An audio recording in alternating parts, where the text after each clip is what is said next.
Hey guys, happy Wednesday. It's Bree, and we're doing our review day, which this week is The Princess Diarist by Carrie Fisher.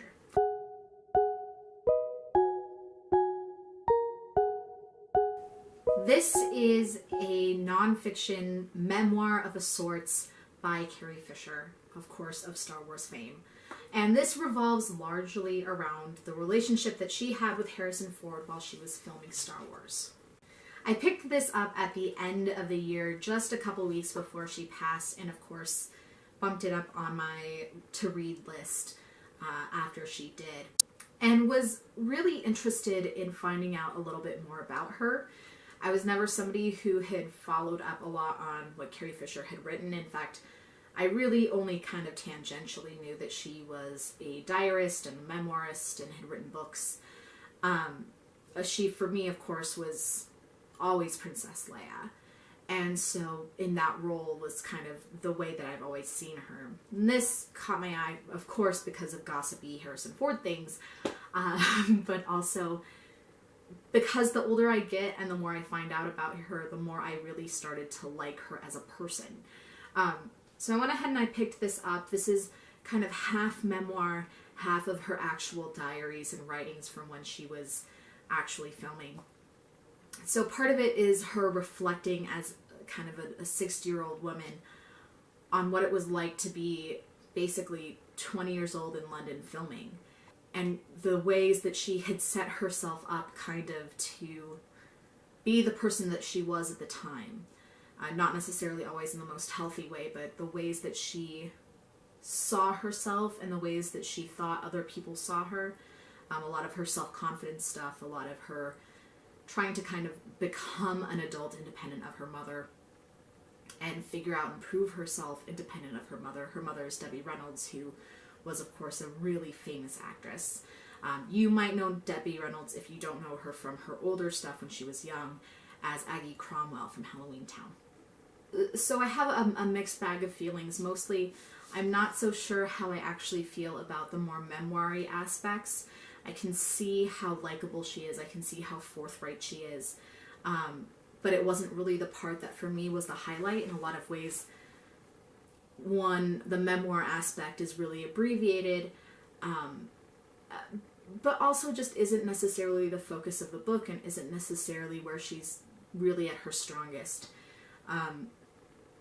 For me, in a way, those chapters felt very much like any other memoir, with, of course, like a little bit of a twist of Carrie Fisher humor.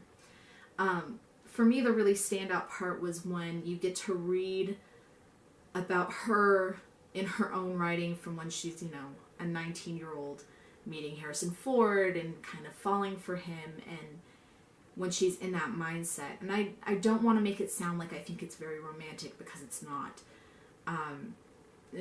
She basically hooks up with Harrison Ford randomly one night, and it kind of spirals from there. In a lot of ways, I found it really both sad and understandable and relatable all at the same time. I'm going to go ahead and read you one of my favorite lines from this.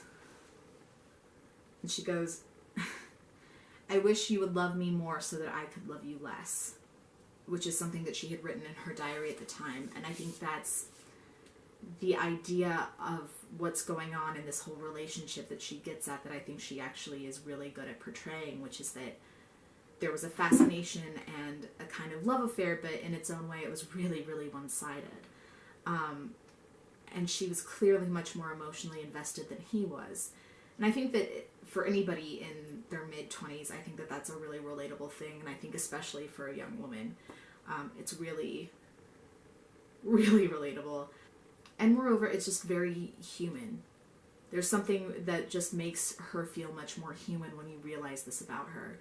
There is the undertone of mental illness that she doesn't shy away from, and I really like that. It's something where you can tell even as a young 20-something that she was really very aware of her own mental state, even if she wasn't ready or willing to kind of fix some of the things that were fixable about it, that she was beginning to kind of start to reflect on it.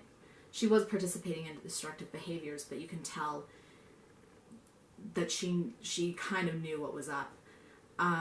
And especially with the combination of the reflection of her as an adult woman in her 60s, looking back at who she was at 20, I think she really is able to shed some light on the way that she was thinking and feeling that I found really interesting. She does have some poetry in here, and I will say I don't know that I think she's the best poet, but I think, again, something very, very relatable in the way she approaches her writing. Very likable, very, like, you feel like you know her. I do wish that I had actually gotten this on audiobook, because I think she reads the audiobook herself. I know that she's done that for a number of her memoirs. And I'm really looking forward to picking up some of her stuff that's a little bit more mental illness focused. Let me know what you think of The Princess Diarist. You know the drill. Leave a comment down below. Remember to like and subscribe, and I'll talk to you later. Bye.